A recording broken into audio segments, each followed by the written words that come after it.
Richards Bay, where management for the NCT Woodchip Mill says they're still looking for more additional resources to assist in fighting the fire that started at the weekend. Management was giving an update on the outcomes of the Joint Operations Committee meeting.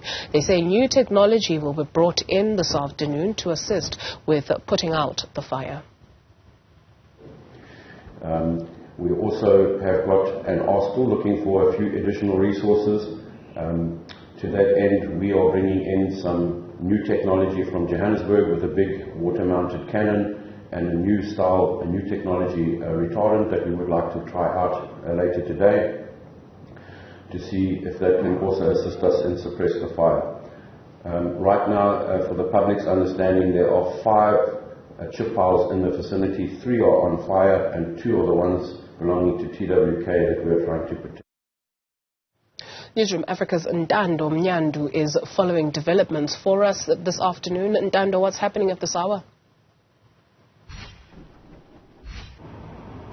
Certainly, the joint operations meeting and a briefing has just concluded not a while ago, where we saw captains of industries around the Richards Bay area coming together and joining hands in an effort to try and extinguish and contain the fire that has been raging flames since Saturday here at NCT Woodchip Mill.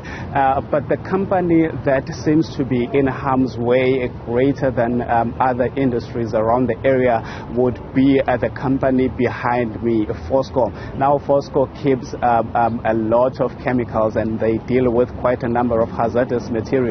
But to tell us more of what the fire next door means to them, we are joined now by the COO of Fosco, Mr. James Morotobo. Mr. James, thank you very much for making time to talk to us. Maybe if you can start by telling us what kind of work goes into this plant and what type of chemicals are we dealing with here? Thank you very much. We are an acid production company, and further downstream we are the producers of fertilizers. And for us to produce these products, we need raw material in the form of sulfur, and we need ammonia for production of fertilizers. Okay, how dangerous are these chemicals that you deal with? Even the end products that you produce, should it come into contact with naked flames? Maybe to give an indication first, we have the capacity to carry 800 tons of ammonia on site and up to 80,000 tons of sulfur. Yes, indeed, both raw materials are flammable, and should you burn them in high volumes, there's potential for explosion. However, what we have done over the past 4 days since the fire started at NCT was to reduce the levels of ammonia to a point where we have depleted all the volumes on site. We are currently carrying no ammonia at the moment, and the fertilizer plant has been shut down. And in terms of sulfur, we have brought down the levels of sulfur to 6,000 tons only, which we believe is a manageable volume of sulfur to carry on site. And our view is that to prevent other problems later, we need to continue running the sulfur production streams, the acid production streams, so that we have circulation of acid in the pipes. Should we come to a point where we stop the sulfuric acid and phosphoric acid production completely, we start having precipitation in the pipes and the ducts, and that might cause leaks on the pipes. And in future, when we start up, you may have acid leaks and potentially sulfur dioxide leaks, which are also harmful to the community. So the aim is to keep on running the acid production streams, though we are being very cautious, understanding what is happening with our neighbors at the moment.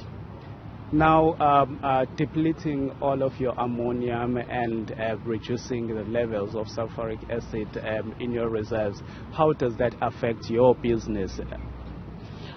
From the business point of view, yes, we are the producer of fertilizers and we supply large markets in South Africa. So that means that at some point we may run out of fertilizer. which is something that we would like to avoid. So we truly hope that we can curb the fire at NCT so that we can start with the production of fertilizers, particularly given the fact that we are in the planting season in the country. From the acid production point of view, we will continue to produce acid, and therefore those markets that we supply phosphoric acid to will be taken care of. Should the unfortunate happen and the fire, spreads into your premises, what measures have you put in place to ensure that destruction is reduced? From Saturday, when this fire erupted, we have tested all our fire suppression systems.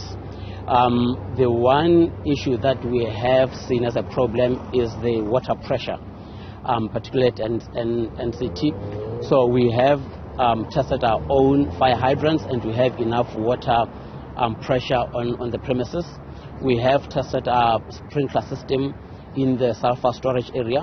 We have tested our deluge system on the ammonia tanks, and we believe that we should be able to reasonably curb the fire if it were to erupt. However, the important point to note is that the key risk mitigation factor is reduction of raw material on site. Thank you very much. Thank you. Well, that is the COO of Fosco, Mr. James Morotobo, outlining the plans that they have already, put in place should the unfortunate happen. Obviously, touching on the fact that should this fire persist, they might run a risk of not being able to produce enough fertilizers, and they say they are the biggest suppliers of fertilizers around the country. But what we have also established from the general manager of NCT was that they will be deploying new methods of fighting and containing the fire. There are new technologies that will be launched this afternoon. We hope and pray that will yield positive results. With that, it's back to you in studio. In fact, we can hear the sound of helicopters hovering in the air where you are. Hopefully in the next hour we can go to the site of the fire, of course, within safe distance. Thank you very much for that report.